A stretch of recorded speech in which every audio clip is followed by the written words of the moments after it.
어머니의 눈물. 그 무렵 그에게 집이 한 채 생겼다.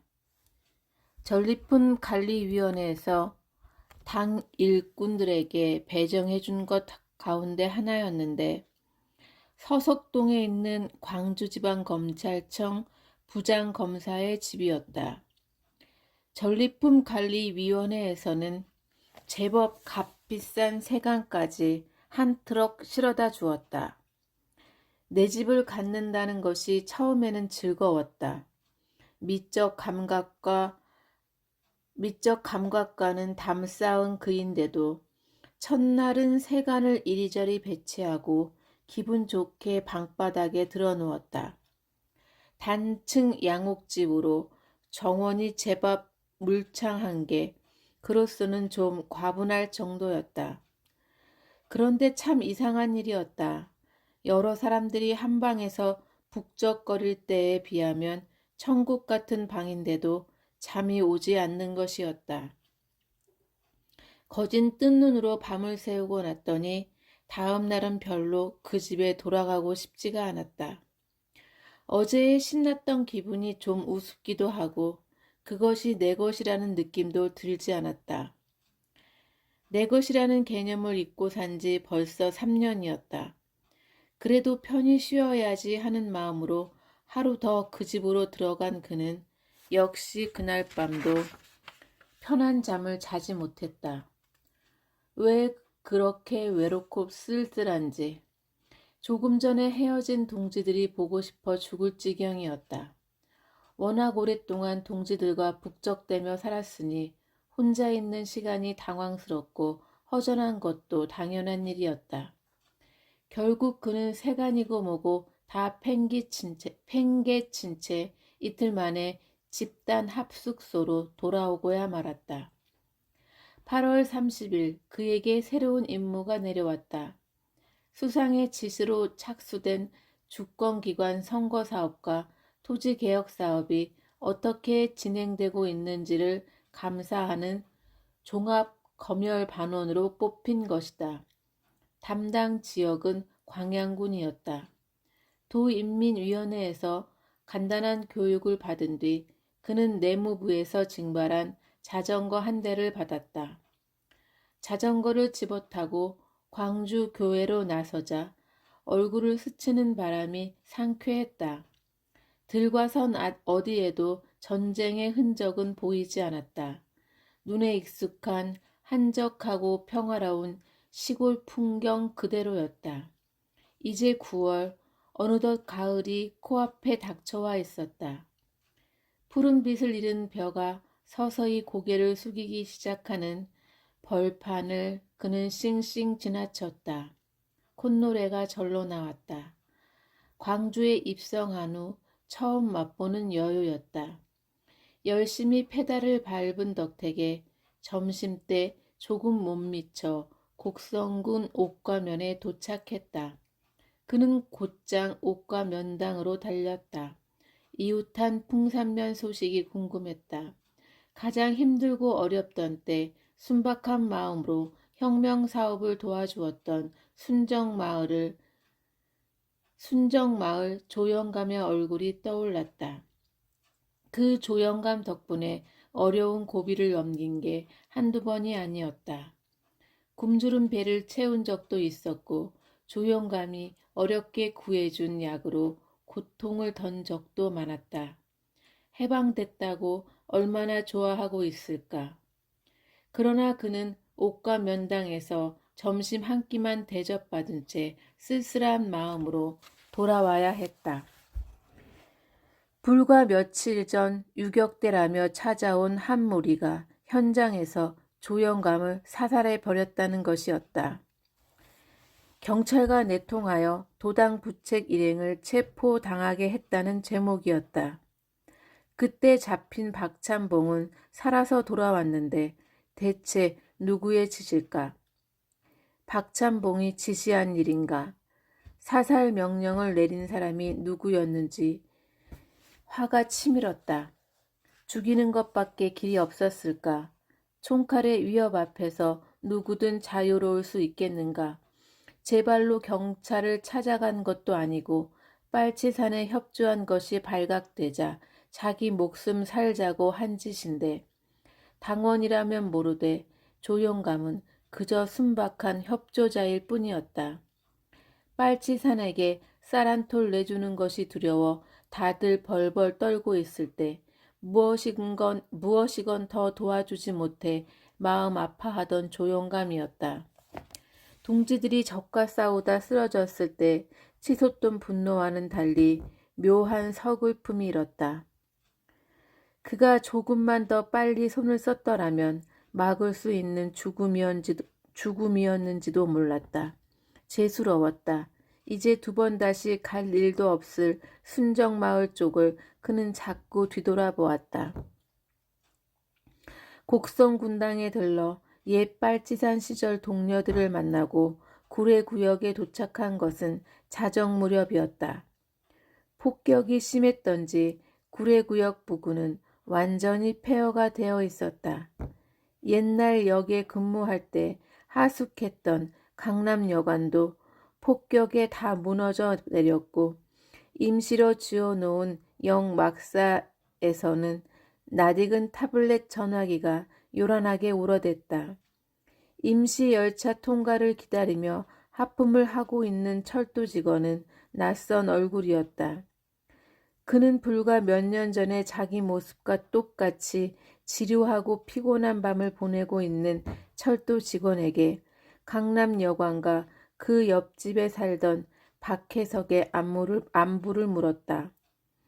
다들 무사하고 폭격을 피해 역에서 500m 정도 떨어진 봉덕마을로 이사를 갔다는 소식이었다.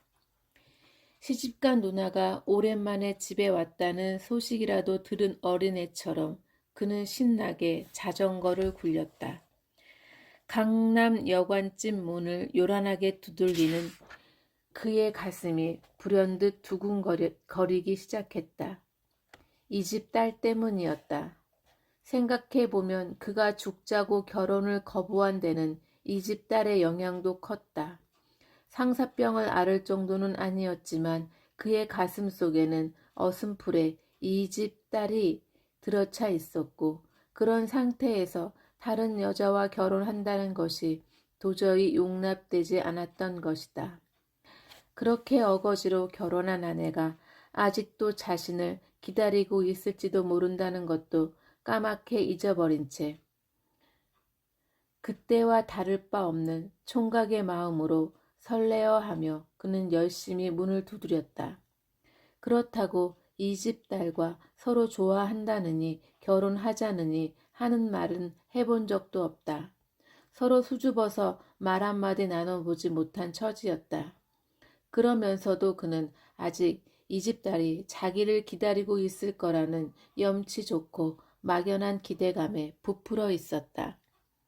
자다 깼는지 주인 아주머니가 늘어지게 하품을 하며 나왔다가 그를 보며 기겁을 했다. 웜에 이거이 누구여? 그는 빙긋이 웃으며 대문을 밀치고 들어섰다. 나도 못 알아보겠소? 자네 혁운이 맞는가? 참말 혁운이여? 시상에 다들 죽었다고 그랬사ทึ만 요렇게런 버젓이 살아있었그마이. 어디 좀 보세. 얼마나 고생을 했는가? 아주머니를 달래며 큰 방으로 들어서다가 그는 그 자리에 얼어붙은 채 멈춰 서고 말았다. 두근거리는 가슴으로 기대했던 그 집 딸이 어린아이를 안은 채 그를 바라보고 있었던 것이다. 다리가 후들후들 떨렸다. 들어갈 때의 기세와 달리 그는 야심했으니 내일 다시 오겠다며 그 집을 나와 버렸다. 조금도 더 그 자리에 머물고 싶지 않았다. 막구멍이 뚫린 듯 가슴이 허전했다. 그 아가씨만 보면 가슴이 뛰었었는데 이제 그녀는 다른 사람의 아내가 된 것이다. 아궁이라도 있어 장작불을 지핀 것처럼 가슴이 후끈후끈 달아올랐다. 그러고 보니 그 여자를 본 것이 근 4년 만이었다. 젊은 나이의 처녀에게는 긴 세월이었다. 눈빛으로 서로의 감정을 어슴풀에 느끼기야 했겠지만 두 사람에게는 어떤 사랑의 맹세도 약속도 없었다. 설사 그녀가 젊은 날에 순수한 열정으로 그를 기다렸다고 한들 어쩔 것인가. 자신 역시 다른 여자의 남편이며 게다가 한치 앞의 생명을 보장할 수 없는 혁명가였다.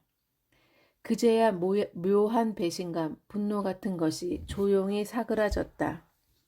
이번만이 아니라 혁명운동을 하면서 그는 수많은 이별을 경험했다.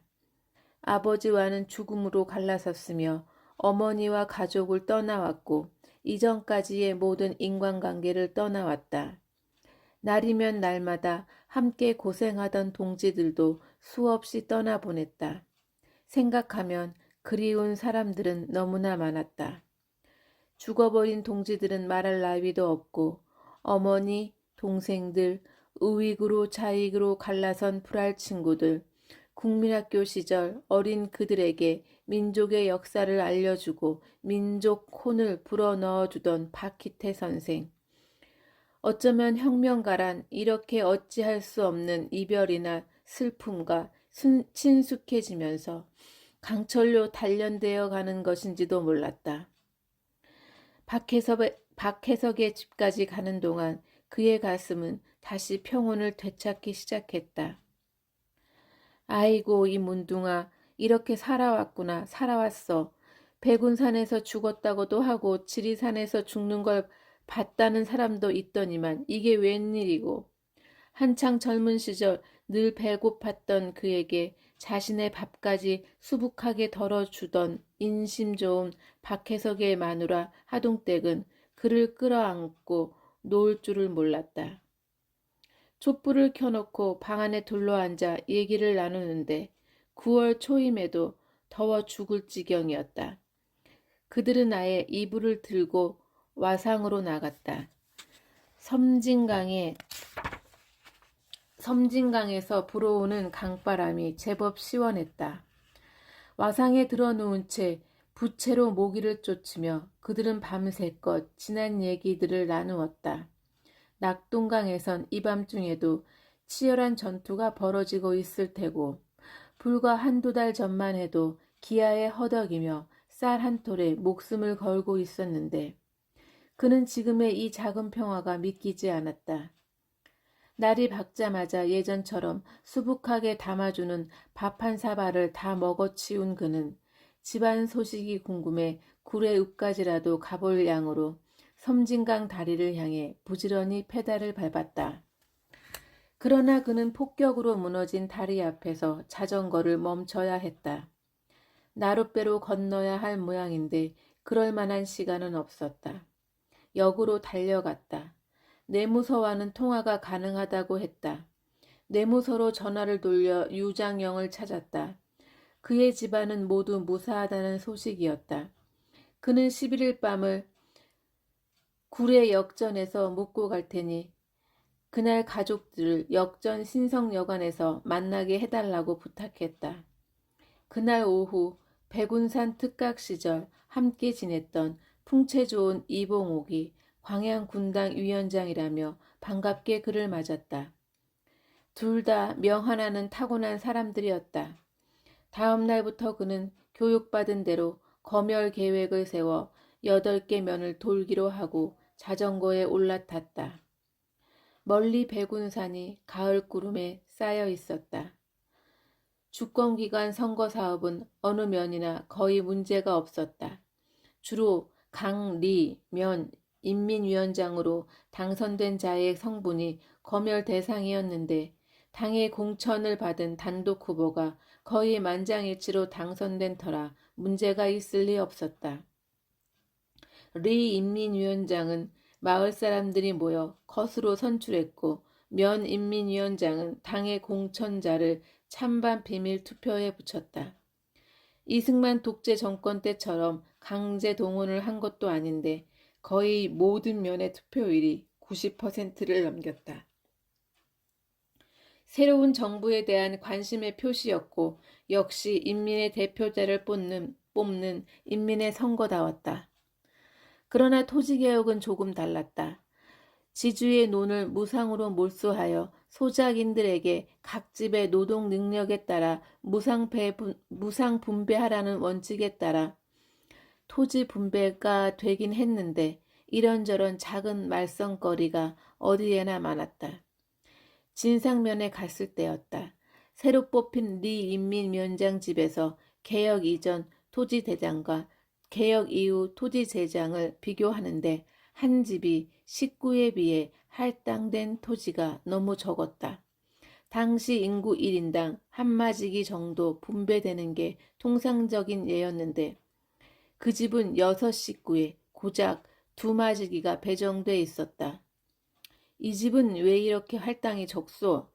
아, 그 집 아들이 경찰이금 아니라. 인민위원장이 너무 당연하다는 듯 거리낌 없이 대답했다.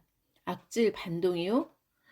그 정도는 아니고 군대보다 좀 편한 경찰 한다고 군대 대신 간 것인데 그래도 반동은 반동이게. 그건 반동이 아니요. 의식적으로 반동짓을 한 악질이면 몰라도 경찰이라고 무조건 차등을 두면 안 됩니다. 평등사회를 건설하려는 우리가 그런 문제로 인미를 차별하면 되겠소?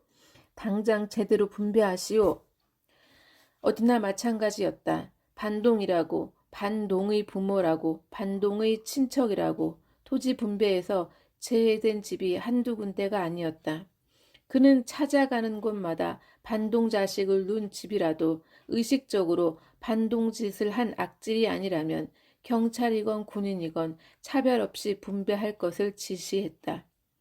실제 지독한 반동들은 경찰 후퇴와 함께 자취를 감춘 지 오래였고 남은 사람들은 먹고 살기 힘들어 어쩔 수 없이 경찰을 했달 뿐 선량하게 살아온 사람들이었다. 도망갈 시기를 놓친 사람도 물론 덜어는 있었지만 대부분은 나쁜 짓 한 게 없는데 좌익이고 우익이고 어쩌랴 싶어 남아있는 것이었다. 토지 분배를 둘러싸고 농촌은 온통 불안과 흥분과 기쁨과 의아함에 휩싸여 있었다. 그가 검열을 나갈 때마다 농부들이 몰려와 그를 붙잡고 질문을 쏟아부었다. 이거이 참말이다요. 도로 빼앗아가는 것 아니제라. 토지개혁의 효과는 대단했다. 땅 한 마지기 가지는 것이 평생의 소원이던 농민들이었으니 그 기쁨이야 말할 나위가 없었다. 식구가 적어 분배를 적게 받은 농민들이 투덜거리는 경우도 있었고 어느 곳에서는 어깨춤을 들썩이며 토지 분배를 축하하는 잔치를 벌이기도 했다. 일주일에 걸친 검열이 끝나고 새벽나절 길을 나서 돌아가는 길이었다. 국도를 따라 자전거를 몰다가 미군 비행기를 만났다. 피할까 하다가 설마 한 사람을 보고 쏘겠느냐 싶어 그는 피하지도 않고 그냥 계속 달렸다. 그러나 그게 아니었다. 느닷없는 기총소사가 그의 머리 위로 퍼부어졌다. 자전거고 뭐고 다 내팽개치고 논두렁으로 몸을 굴리는 그를 향해 기총소사는 멈출 줄을 몰랐다. 안전하게 대피한 그를 향해 10여 분이 넘도록 쓸데없는 탄환을 쏘아대던 비행기가 한참 만에야 요요히 사라졌다. 한마디로 미친놈들이었다. 빨치산이라면 한 사람 때문에 이렇게 많은 탄환을 소비할 리가 없었고 할 수도 없었다. 미친놈들이라고 욕을 퍼부으며 옷을 털고 일어서다가 갑자기 불안한 생각이 머리를 스쳤다. 쌓인 무기가 얼마나 많으면 저런 만용을 부릴 수 있는 것일까? 혹시나 이 전쟁은 잘못된 것이 아닐까? 저렇게 많은 물자를 놔두고 지금까지는 그들이 왜 그렇게 형편없이 일방적으로 당한 것인지 그의 머리로는 이해할 수 없었다. 정신력, 사상성의 문제로 돌리기에는 뭔가 석연치 않은 점이 있었다. 대구 폭동을 일으킬 때도 남로당에서는 혁명적 정세라고 우리가 승리할 것이라고 자신 있게 얘기했었다. 그러나 결과는 정반대였다. 이번 전쟁 결정은 무엇을 근거로 내린 것인가? 미국의 방대한 물자, 대대적인 참여에도 불구하고 우리는 정말 이길 수 있을 것인가? 불안이 꼬리에 꼬리를 물고 뭉게뭉게 피어났다. 어쩌면 이번 전쟁은 전쟁을 바라던 미국의 덫이 아닐까? 그렇지 않기를, 제발 그렇지 않기를. 페달을 다시 밟으며 그는 간절하게 기원했다. 구례역에서는 뜻밖의 상황이 그를 기다리고 있었다. 장원 급제한 사람이 금이 환영이라도 하는 것처럼 구례의 유지들까지 총 출동해서 그를 기다리고 있었던 것이다. 부모 형제와의 조용한 만남을 기대했던 그로서는 뜻밖이었다. 한편으로는 마음이 착잡하기도 했다. 난생 처음 받아보는 귀빈 대우가 어쩐지 씁쓸하고 어색했다. 왁자지껄한 분위기 속에서 아들 천신도 못하고 서성거리던 어머니는 한참 후에야 아들 손을 붙잡고 눈물을 뚝뚝 흘렸다. 네가 출세했담서야? 어머니는 떨리는 손으로 그의 얼굴을 더듬었다. 남편을 잃고 집안일을 도맡아 하고 있을 어머니의 손은 몹시 거칠었다. 그러나 어머니의 얼굴에는 지금까지의 조바심과는 달리 자랑스러움이 조금씩 묻어났다. 아들이 출세해서 좋겠다는 사람들의 부추김도 있었을 테지만 지금까지 죽어라고 고생만 하던 아들이 대접받는 세상이 온 게 어머니에게는 무엇보다도 신나는 일일 것이다. 출세는 무슨, 놈들이 그래 싸트라. 놈들은 부러워해 싸트라마는 난 한나도 안 반갑다. 네 몸 승하고 얼굴이나 자주 봤으면 소원이 없겠다. 잘난 아들을 둔 자랑스러움도 그 아들 뒤를 쫓아다니는 위험에 비하면 별것이 아닌 모양이었다. 여자치고는 제법 실한 몸집의 어머니였는데 몰라보게 야유어 보였다. 죽었는지 살았는지 소식도 없는 아들 생각에 가슴을 졸이며 산 탓이었을 것이다. 밤이 으슥해서야 그는 구례를 떠났다. 자전거로 떠나는 그의 등에 대고 갑자기 어머니가 그의 이름을 소리쳐 부르며 부디 몸 조심하라고 눈물을 훔쳤다. 그는 뒤돌아보지 않았다. 어쩌면 어머니는 여자 특유의 본능적인 감각으로 웃으며 떠나는 아들의 앞길에 들이운 고난의 그림자를 미리 엿본 것인지도 몰랐다. 보고를 끝내고 숙식술로 돌아오자 며칠간의 피로가 한꺼번에 몰아닥쳤다. 숙직실 바닥에 등을 대기가 무섭게 골아떨어졌다. 얼마나 잤을까. 고함 지르는 소리에 놀라 깨어보니 오금일이었다. 무슨 잠이 그리 깊이 들었어? 위원장실로 가봐. 위원장 호출이야. 유동무 필력을 알아주는 사람이 또 하나 생겼어. 보고서 잘 됐다고 극찬이던데. 잠도 덜 깬 데다 배가 고파 정신이 없었지만 눈을 비비며 도당위원장실로 달려갔다. 아, 혁운동무, 검열사업 제대로 했더군. 보고서도 최고였어. 그 상으로 특별 과업을 하나 주어야겠는데. 지금 광산군당 사업이 엉망이요. 영산간 철교가 폭격으로 망가진 게 언젠데 아직까지 열차 통행도 안 되고 있을 정도요. 혁운동무가 군당 업무 검열을 나가줘야겠어. 철도 복구 사업도 포함해서 말이야. 피곤하겠지만 지금 당장 출발할 준비를 하시오. 그날 밤으로 송정리의 광산군당에 들러 일단 군당부터 검열에 착수했다. 광산군당 위원장은 고봉석으로 50이 넘은 빨치산 출신이었는데 당성이야 좋았지만 당 사업의 기본 원칙도 모르는 무능한 인물이었다.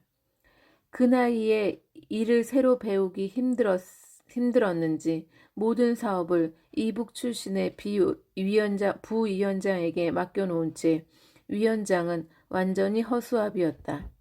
없는 역량이야 어쩔 수 없는 것이니 위원장의 오류라고 몰아붙일 수도 없는 노릇이었고 문제는 이북 출신의 부위원장이었다. 위원장을 격려하고 가르쳐서 당 사업을 이끌어야 할 사람이 매일 밤 내무서장과 어울려 술집에 다니며 외박을 일삼고 낮으로만 겨우 출근해서 시간을 때우는 시기였다. 내무서장이 그 모양이니 내무서는 더 말할 나위가 없었다. 반동이라고 잡아다 놓은 사람들로 유치장이 발 디딜 틈도 없었고 그나마 잡아온 지 열흘이 넘도록 조서 한 장을 받아놓은 게 없었다. 화가 치밀었다. 어떻게 얻은 해방인데 해방된 지 얼마나 됐다고 벌써 이따위 관료적 작태나 일삼고 있단 말인가. 그는 내무서장과 부위원장의 행적을 집중적으로 조사했다. 내무서장은 벌써 첩을 들여 첩과 노닥거리느라 정신이 없었으며 부위원장은 매일 밤 술과 여자에 파묻혀 있었다. 마지막으로 그는 영산강 철도 복구 공사 현장으로 나갔다. 200여 명의 복구 대원이 일하고 있다는 인민위원회의 말과 달리 겨우 20명 정도만이 감독자도 없이 그늘에 모여 앉아 노닥거리고 있었다. 일을 하려고 해도 모래를 퍼담을 가만히가 없다는 것이었다. 머리끝까지 화가 치민 그는 그 길로 군당 조직위원회를 소집했다. 사람들이 다 모여 기다리는데 점심 먹으러 나갔다는 내무서장만 돌아오지 않았다. 그는 내무서장이 밥 먹으러 갔다는 집으로 쫓아갔다. 내무서장은 대낮부터 벌겋게 술이 올라 기생을 끌어안은 채 희롱하고 있었다. 그는 자신보다 나이가 한참 많아 보이는 내무서장을 질질 끌다시피 군당으로 데려왔다. 도대체 이게 뭐 하는 짓입니까? 당신들이 과연 인민의 벗이라고 할 수 있습니까?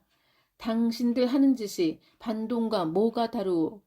모든 역량을 위대한 조국 해방 전쟁의 승리로 총집결해야 할 이 엄숙한 시기에 동무들의 작태가 그게 뭡니까? 죄 없는 인민까지 감옥에 처박아 두고 간부들이 대낮부터 술 타령이라니요. 당은 동무들의 반인민적이며 해당적인 작태를 결코 용서하지 않을 것이요. 명심하시오. 그는 사실 그대로 애누리 없이 지적한 검열 보고서에 군당 조직위원들의 사인을 받는 둥 마는 둥 새파랗게 질려있는 사람들을 뒤로하고 곧 광주로 올라와 보고를 마쳤다. 다음 날 밤 광산군당 간부들을 참석시킨 긴급 도조직위원회가 소집됐다. 보고를 받은 각 기관장들의 분노가 이만저만이 아니었다. 군당 위원장은 엄중 경고, 내무서장은 출당 처분과 동시에 즉각 구속하여 형사처벌, 북에서 내려온 부위원장도 출당과 동시에 북으로 돌려보내기로 결정이 내려졌다. 대기하고 있던 도당 경비병이 그 자리에서 내무서장을 끌고 나갔다. 인민과 당을 배신한 자의 말로였다. 다음 날 그는 새로 임명된 부위원장과 내무서장을 대동하고 송정리로 향했다. 군당이 정상화될 때까지 군당을 지도하라는 임무였다. 광산군당으로 돌아오자 다음 날 열릴 각 시 군당 위원장 회의에 참석하라는 지시가 내려와 있었다. 광산군당 위원장은 엄중 경고를 받은 뒤 완전히 위축되어 있었다. 문제가 생긴 군당의 책임자임에도 불구하고 엄중 경고만으로 끝난 것은 실무 능력이야 없지만 당성을 인정한 탓이었다. 그리고 실제로 빨치산 생활만 했을 뿐 실무 교육을 전혀 받을 기회가 없었으므로 당연한 결과이기도 했기 때문에 관대한 처분을 한 것이었다. 그러나 위원장은 자기 자신에 대한 절망감에 빠져버린 모양인지 좀채 의욕을 보이지 않았다. 그런 위원장을 끌고 도당으로 올라왔더니 무안군당 위원장 정상열이 먼저 와 있다가 뛰어와 그를 얼싸안으며 반가워서 난리였다. 백운산 특각 시절 연락과에 있던 정상열은 알짜배기 기본 출신이었다. 영리한 편은 아니었지만 성실하고 기본 출신답게 당성이 강해 해방 후 무안군당 위원장으로 임명된 것이었다. 정상열은 무슨 할 말이 있는지 그를 잡아 끌었다. 둘은 대포집으로 가 탁주 한 잔씩을 시켰다. 이봐, 유동무, 큰일 났어. 열흘쯤 전부터 밤이면 서해 바다가 온통 불빛으로 대낮 같아.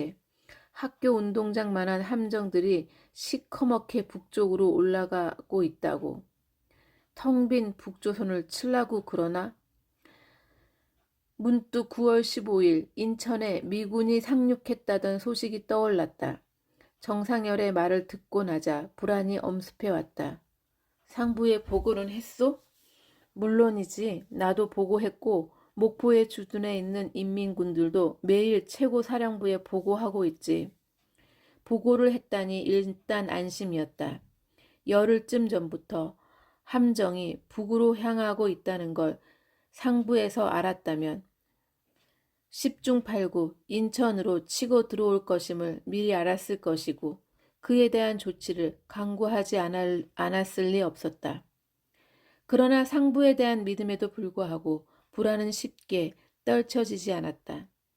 무장력에서 달리면 어쩔 수 없지 않은가. 모든 것을 정신력과 사상성만으로 해결할 수는 없었다. 광주 상공에 나타나는 그 무수한 비행기들, 단 한 사람을 죽이려고 엄청나게 총탄을 퍼부어대던 적들의 여유.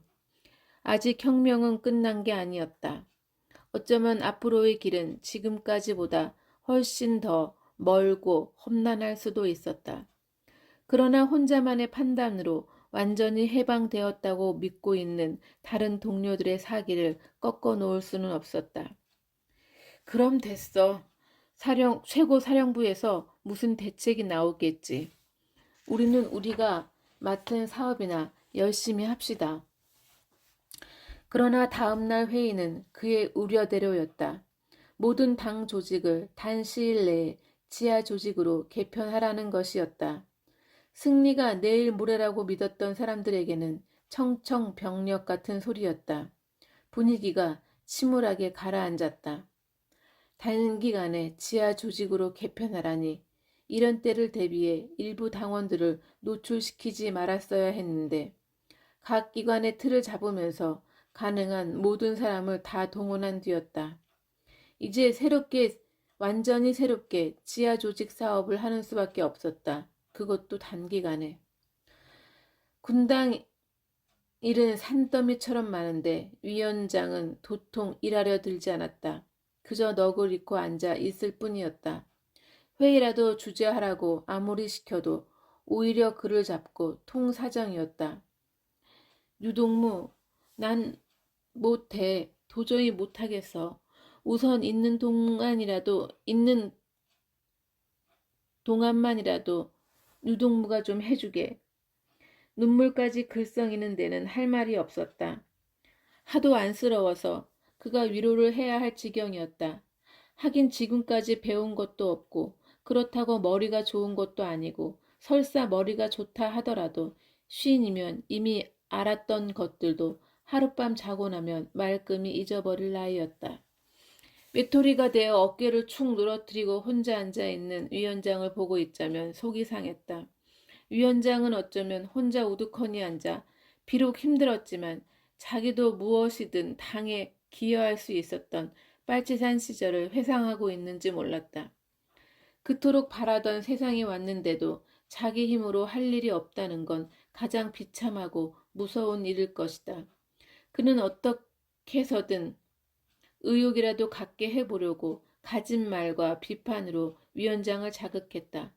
되든 안 되든 부딪혀서 뛰어다니며 즐거워하는 모습을 보고 싶었던 것이다. 그러나 위원장은 이미 무서운 절망의 나락으로 빠진 뒤였다. 그 바쁜 와중에 더 이상 위원장 개인을 위해 무엇을 할 수 있는 형편도 아니었다. 가여운 동지였다. 능력을 고려하지 않고 출신 성분만으로 사람을 중용한 결과가 결국은 아까운 한 동지를 타락시키고 만 것이다.